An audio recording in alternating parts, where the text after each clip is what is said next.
Hey everybody, welcome to Hit Rewind. I'm Michael and that's Mindy. Woo! We're still discussing our heist, con artists, whatever you want to call it, that kind of genre. Um, I was Now and thinking forever. that we're not going to do it because I've already discussed it on the show before. I'm trying to discuss movies that I haven't done on the show before in different forms. That's why I didn't do Masterminds for this one, which seemed like a pretty good fit. But also why I'll never discuss Die Hard 1 and 3, which are heist movies, because I've already done them. But heist movies, con artist movies, a lot of that stuff can be wide varying. And this one is probably the closest to being like an Ocean's 11 in spirit. Was it Lucky Logan or Logan Lucky? It's Lucky It's Logan, Logan right? Lucky. No, it's Logan Lucky. Okay. Huh.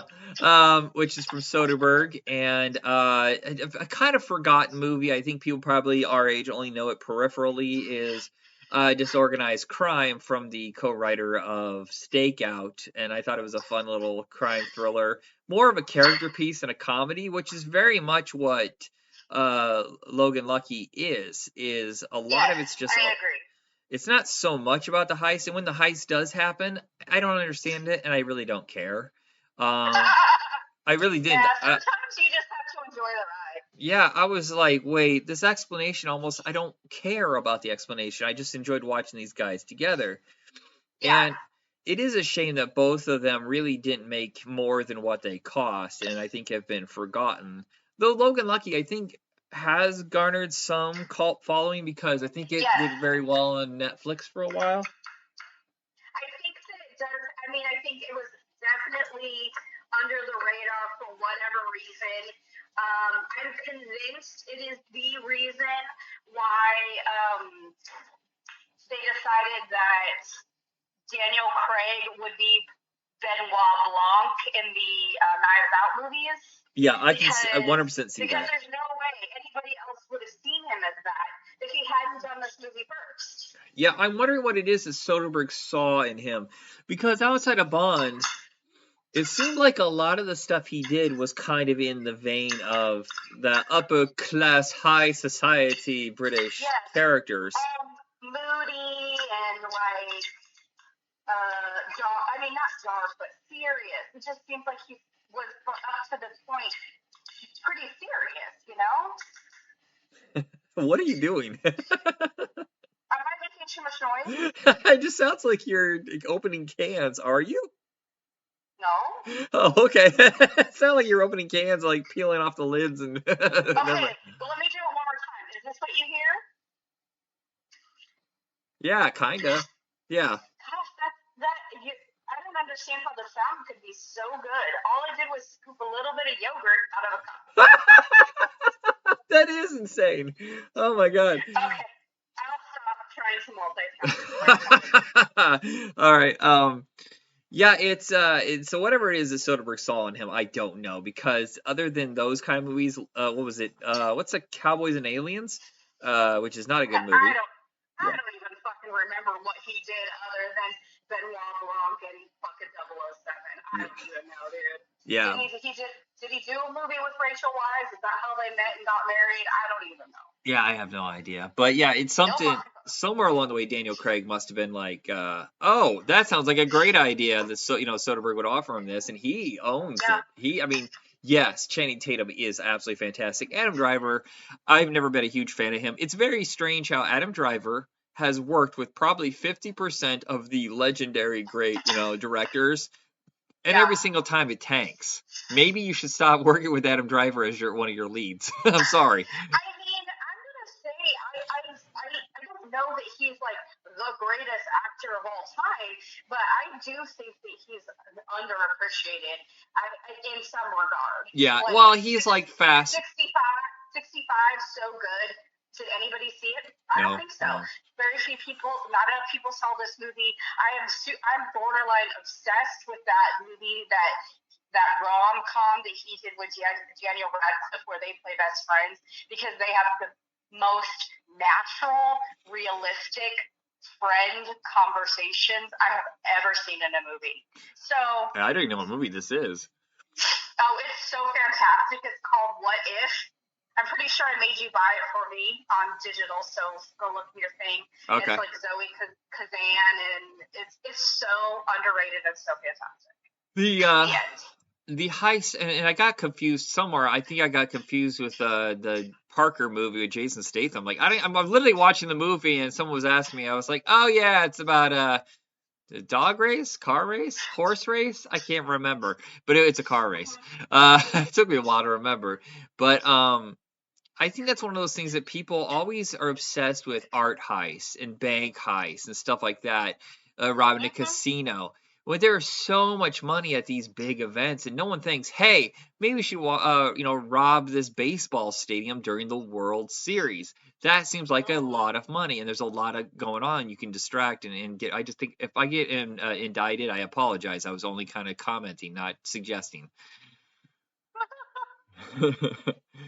But yeah, but it is like you think that they're dumbasses. I think is what the tendency to feel about these characters in the beginning, because they have southern accents and they're kind of simple people in a way, and skirting with the law quite a bit. But they're not. Yeah. Especially Channing Tatum's character is very astute to the world around him, how to manipulate it if he needs to, and just work an angle that people don't expect. And it's almost like he purposely lowered their expectations so that they would never think that he could pull this off. Yeah, I do think that. I mean, and even though I've seen the movie before, I'm like, how does this play out again? I do not remember. And I still, to the end, I was just like, oh, okay. But I do love the part when, they're kind of reviewing some things. They go back a little bit to let you in on a few of the details. Right. And there's that point where, Adam Driver's character asks Channing Tatum, I can never say his name. He's like, we're gonna trust our lives to these people, and he's like, we're gonna, they're gonna know what we want them to know, and that's really like that's the the little glimpse into to explain. I mean, it doesn't explain everything, but you do see that they are much smarter than they were given credit for, or that they let on, that they entirely manipulated the entire situation. And let's not forget the valuable part that was played by their sister, that was probably even more, she was significantly more badass than both of them put together, and that being underappreciated and disrespected by like his ex-wife, and all this stuff, I think really added to his perseverance, determination. Yeah. But also the view that people had of him that allowed him to pull off something like that. He was so underappreciated. Yeah, it takes a very delicate hand like Soderbergh to do a movie like this. He's a very interesting director because he never really seems to be interested in repeating himself, except for the heist movie. Is that weird? Like, he's done quite a few movies about heists. There's Out of Sight, there's the Ocean's movies, and there's this. And for a director who prides himself on, what's the next one going to be? Let's surprise everybody like the Coen brothers do. No, the heist movie seems to be very well liked by him. Yeah, I mean, most people still have their, like, this is my favorite type of thing, so I'm not terribly surprised that he's come back to it. Yeah. I mean, he's definitely more, there's other directors that seem to do the same shtick over and over and over. So, in a career is, pretty long at this point, if he comes back to it once in a while, I'm not going to blame him. Yeah. It's my favorite genre too. I'm pretty sure that he retired for like 6 years, and this was his comeback film. And he's just been kind of bouncing around doing some stuff for streaming, channels and smaller independent movies. I think he even did a Blumhouse horror film recently. It's really interesting interesting to me how I feel like he's all over the place with, especially with like the size and scope of his movies. Yeah. It's just like, I'm like, this is a Soderbergh movie? Okay, you know? So he's just like, apparently, excuse me, sorry. I don't know if it's like lack of ego or just, you know, not wanting to get bored or whatever, but it's just like, he really seems to, it's interesting that most people seem to want to get, you know, bigger pictures, bigger budgets and actors and all this stuff, and he's not really like that. Yeah, he's like the opposite of Nolan, where Nolan has the James Cameron curse, always trying to top himself either at the box office or technologically. But Soderbergh's like, no, the story is what matters most. I don't care what the budget is. That a lot. Yeah. But yeah, anybody who can focus on this is what I want to do, it doesn't matter what the paycheck is always more interesting. I think the careers also last longer. Spielberg, yes, is an A-list director. He can get all sorts of things made, but if you look at his filmography, sometimes it's all over the place. He'll do a $200 million sci-fi epic, and then the next thing he'll do is a $25 million character piece. But also sometimes his stuff is kind of boring. Yeah, I know. But I guess, you know, you can't have, if you are gonna take risks and, you know, kind of bounce around. I mean, very few people have, you know, 100% record. That's not realistic either. No. So, but I will say that I did think something really cool about this movie. You know, again, I've seen it before, and I remember really liking it, but it's been a while.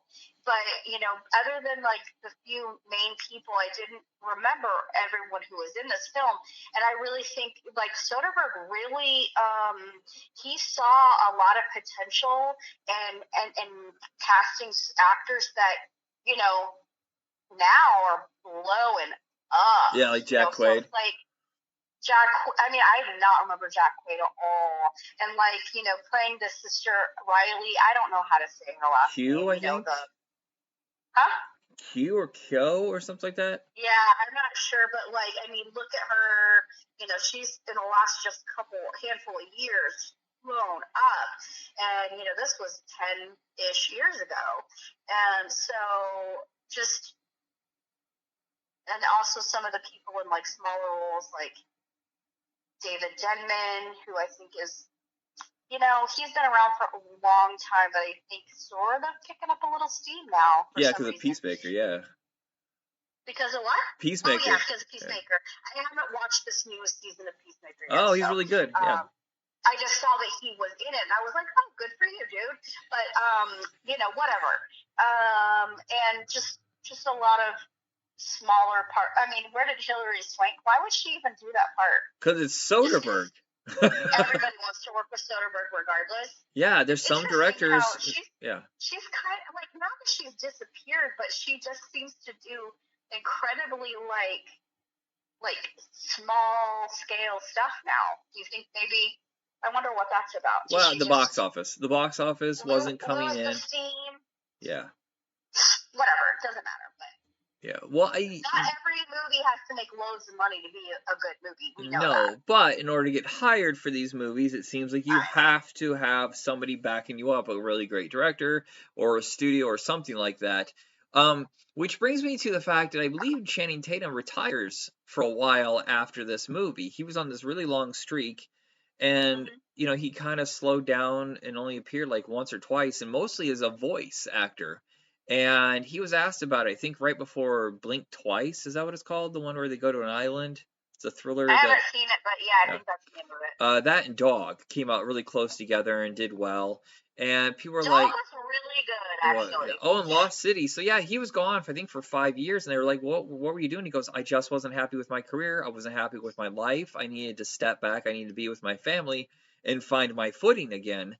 And I think that was a really smart move, and people are very happy to see him again because he did have some overexposure for a while there. Yeah, I mean, overexposure is such a dangerous thing.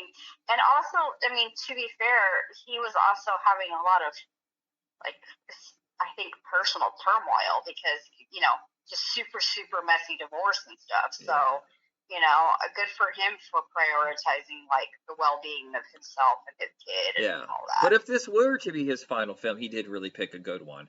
But I Yeah. think he's always made really smart decisions, with the exception of Jupiter Ascending. And look, if you saw on paper, Yep. most of what was there, I was like, yeah, that sounds like a really great idea. The part where you're Yep. part dog, though, that might have made me pause a little bit. Yeah, I don't know. I think that, yeah, I think there's a lot of things about that movie that theoretically, Mila Kunis, probably that was her first role coming off of her Oscar win.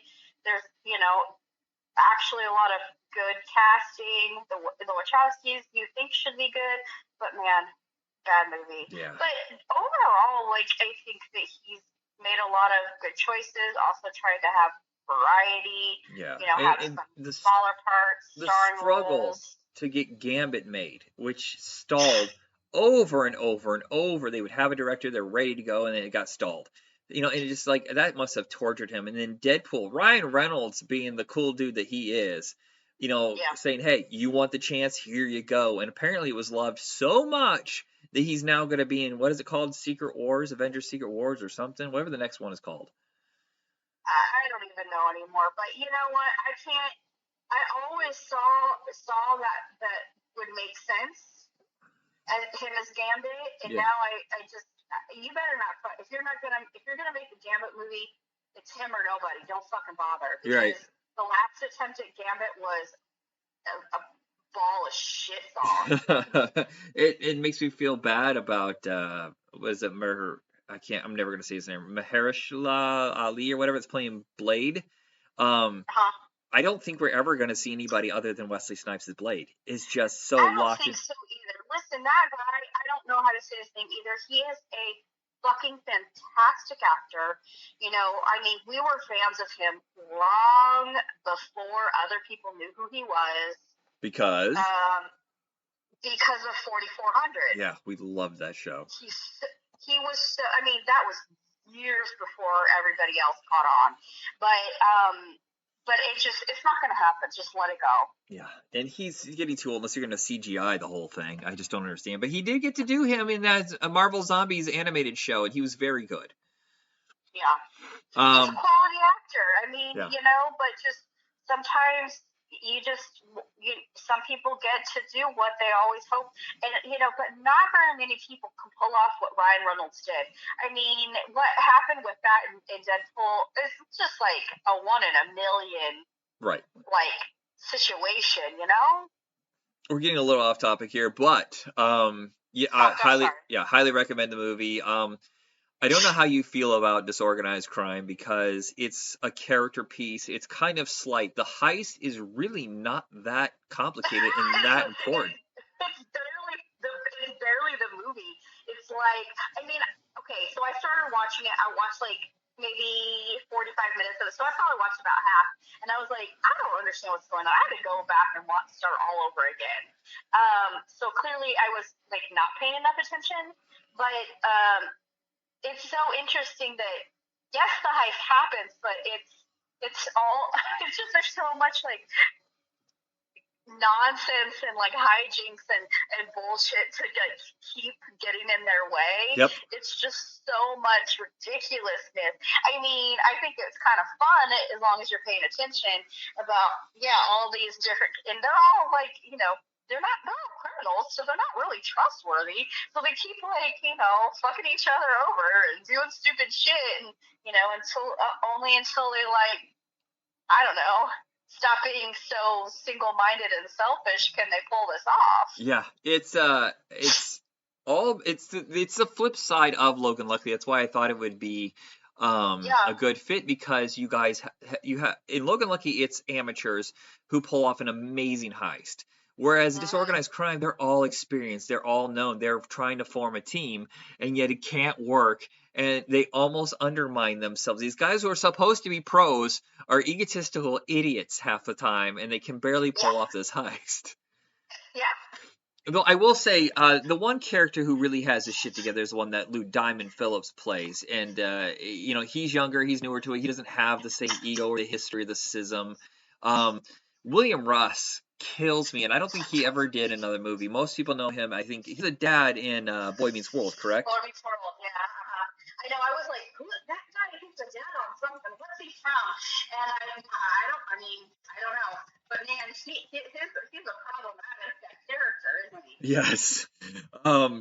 But yeah, so what the movie is basically is Corbin Burnson is supposed to be setting up this team, this heist, and they're going to go in and out and have it taken care of overnight. Problem is, he's wanted by the law, and Ed O'Neill, who steals the fucking movie, I swear, he's in his partner. They capture him and trying to take him back to New Jersey, and it doesn't go well, and he escapes, and Corbin Burnson's on the poster. He's only in maybe 10 minutes at most, and it looks like it was shot probably during a hiatus between LA Law and Major League filming. But he is very fun in this movie. But yeah, and so I think he doesn't generally play a part like that because usually it's at least not at that time, because he's supposed to be the hot guy, the stud, the whatever. Yeah, the arrogant one. Instead, he's kind of a schlub. Yeah. So yeah, you have him wandering through the desert to get to Montana to the house, the safe house, and Ed O'Neill and the hijinks of chasing him around. And then you have those guys at the house, but nobody's like, where's the guy putting us together? Who the fuck are you guys? And that's what starts the problem, is because nobody trusts anybody, because Salazar, which I cannot believe is the only, why is his name Salazar? Yeah. What the fuck? He's the only connector. Yeah, I almost think like Ruben. I thought his name was Ruben Blades forever. It's Ruben Blades. If you're gonna name the character Salazar, have him be that character. Doesn't make any sense. Yeah, it was a little odd. I thought, because I kept getting confused. Like, who are they talking Yeah, about? I loved watching Fred Gwynn in this. He only had 3 more roles before he died. It was this, Pet Cemetery, and My Cousin Vinny, which were his like big 3 roles before he passed away. Because remember, forever and ever, people only knew him as Herman Munster. He really couldn't get any work besides it. I don't know what happened, what caused everybody to cast him, but thank goodness he got something to chew on before he passed away. Yeah, but hopefully he thought they were fun roles, because I mean, I've heard of this movie, but I've definitely never seen it. Yeah, I don't know anyone else who's seen it. Yeah, I've seen it like 4 or 5 times. It cost $5 million and made about 8. But I just remember it was one of those that was always on the shelf, and it always seemed to be like, my memory is of it's next to Dream Team with Michael Keaton, and Skin Deep with John Ritter, like those kind of movies, like Spring of '89, Fletch Lives. Yeah, I really can't say a whole lot about the movie. It's just one of those where you think it's going to go in one direction, and it's not. It's going to be it's very unpredictable, but it's fun watching these guys try to figure out what they're going to do next when things keep going wrong. Yes, and I just have to say that I really loved, like, I felt sort of like really satisfying the ending. Very similar to, like, it's not the way exactly you thought it was gonna end up, but it was really satisfying. Similar almost to the ending of the original Ocean's 11, where you're just like, this is not what I expected, but I really enjoyed it. Yeah, it's a good deed kind of thing, instead of like an Ocean's 11 where it all burns. Yeah. But yeah. Still, you know what I'm saying. Yeah. Oh, man, Salazar, you came back just in time to get fucked over. It's like, I can't. I gotta rest my feet. I'm so thirsty. And then, Salazar, come out with your hands up. What the fuck? So perfect. I just love it so much. Yeah.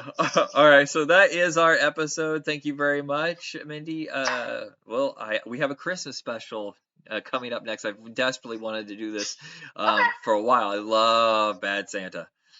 I don't know how I feel about the sequel. We're pretty big fans. I don't love the second one as much, but yeah, let's make that happen. All righty, everybody. Have a good one. Woo!